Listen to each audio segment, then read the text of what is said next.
Imagine a world where every independent government agency, from the Federal Election Commission to the Securities and Exchange Commission, operates under the direct supervision of the White House.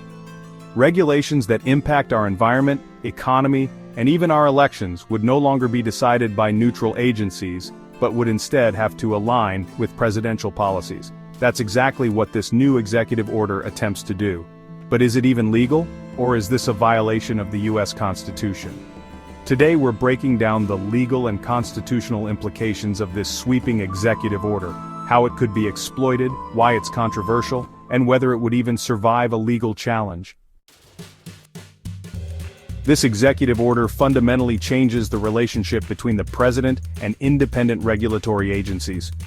Traditionally, these agencies, like the Environmental Protection Agency, the Federal Communications Commission, and the Federal Trade Commission, have operated with a degree of independence, ensuring they can regulate industries fairly without political interference.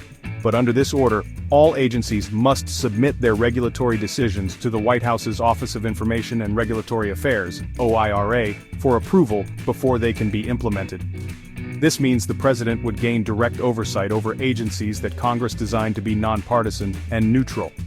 The order also states that the president and the attorney general's legal opinions will be binding on all executive branch employees, essentially removing independent legal interpretation from agency lawyers. This order is controversial because it challenges the very foundation of the separation of powers.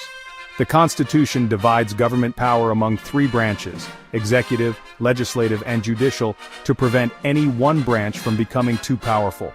Congress has specifically designed independent regulatory agencies to function outside direct presidential control to ensure fair oversight and prevent political manipulation. By requiring these agencies to align their decisions with White House policies, this executive order undermines Congress's authority and expands presidential power beyond its constitutional limits. If this executive order is upheld, it opens the door for political interference in critical areas of government oversight. Imagine the president having control over the Federal Election Commission just months before a major election. Or what if new environmental or financial regulations were delayed indefinitely because they didn't fit the White House's political agenda?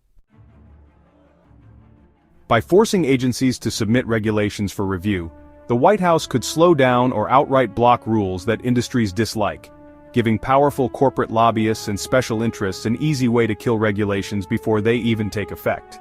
Now, let's talk about whether this executive order is even legal. There are three major reasons why it's likely unconstitutional. The Supreme Court has ruled multiple times that independent agencies have a right to function outside presidential control. In Humphrey's Executor versus United States back in 1935, the court ruled that Congress can protect regulatory agencies from direct presidential interference. Then, in Morrison v. Olson in 1988, the court reaffirmed that Congress can shield certain officials from presidential removal, ensuring independent oversight. Congress has passed laws, like the Administrative Procedure Act or APA, that establish a structured process for rulemaking. This executive order disrupts that legal framework by inserting White House review where Congress never intended it. Additionally, laws that created these agencies explicitly protect them from political interference, meaning this executive order could violate statutory law. By making the president the final authority on regulatory decisions, this order essentially removes the checks and balances that keep agencies impartial. It concentrates enormous power in the White House, allowing one person to dictate how financial markets, environmental protections, and election oversight are managed. Legal challenges are almost certain. Advocacy groups, affected agencies, and possibly Congress itself will sue to block this order. Federal courts could issue an injunction, preventing the order from taking effect while lawsuits move forward. Ultimately, this case would likely reach the Supreme Court, where justices would have to decide whether the president's power over regulatory agencies can be expanded this far. And history tells us that the courts are likely to strike it down. The Supreme Court has repeatedly ruled that Congress has the power to establish independent agencies, and this executive order directly contradicts decades of precedent. At the heart of this issue is a fundamental question. Should the president have total control over regulatory agencies, or should those agencies remain independent?